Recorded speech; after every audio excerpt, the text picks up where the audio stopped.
Bonjour et bienvenue dans ce nouveau chapitre où on va voir en détail ce qu'est le motion sickness, comment l'appréhender et surtout comment pallier à ces situations de motion sickness. Et on fera un point également sur l'avenir.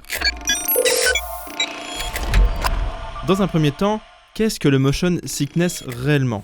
Tout simplement, c'est une situation de mal-être dans laquelle vos utilisateurs vont être plongés quand ils vont utiliser un casque de réalité virtuelle ou tout système permettant de consommer des contenus en réalité virtuelle. Mais principalement, le casque reste l'élément le plus utilisé à l'heure d'aujourd'hui. Il faut comprendre que le motion sickness peut arriver à n'importe qui, à n'importe quel moment, et surtout, il n'est pas identique pour chaque personne. Les causes sont tout simplement une différence de perception qui est propre à vous-même ou propre à votre utilisateur par rapport à ce qui se passe dans la vie réelle.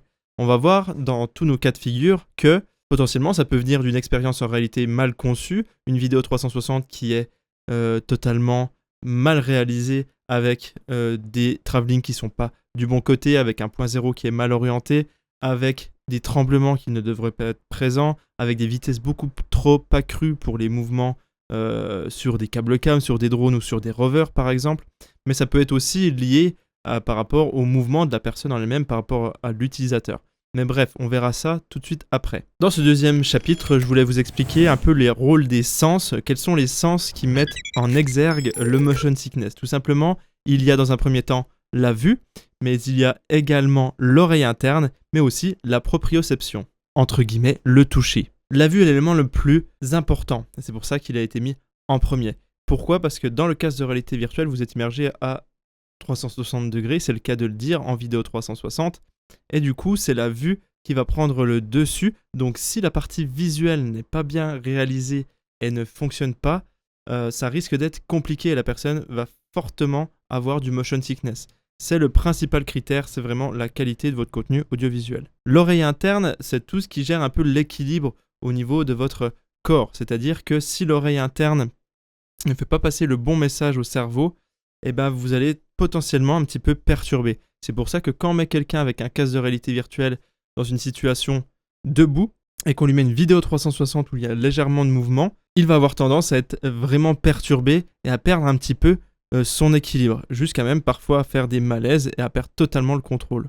Donc la partie proprioception, comme je le disais, c'est par exemple quand votre avatar dans la réalité virtuelle, dans le cas de jeux vidéo principalement, se déplace mais que vous ne ressentiez pas du tout cet effet de déplacement.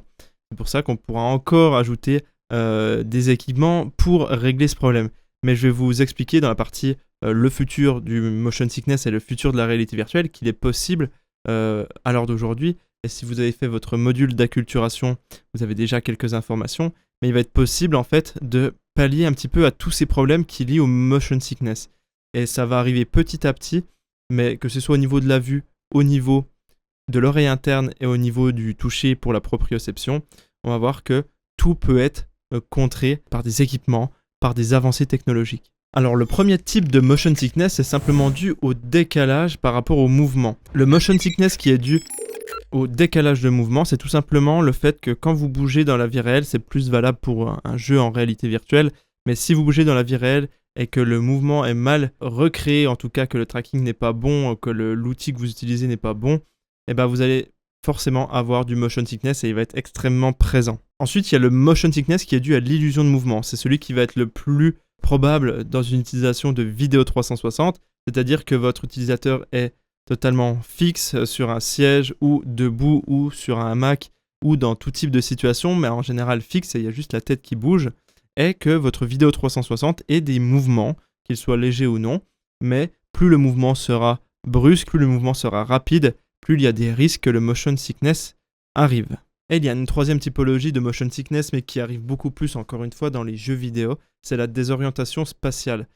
Et ça peut arriver dans une vidéo 360, c'est-à-dire que si vous faites que du jump cut, c'est-à-dire toutes les 5 secondes vous passez d'un plan en réalité virtuelle à un autre en vidéo 360, ça risque de perturber fortement la personne et de générer du motion sickness, parce qu'il va être totalement désorienté. C'est pour ça que la réorientation du point zéro est cruciale.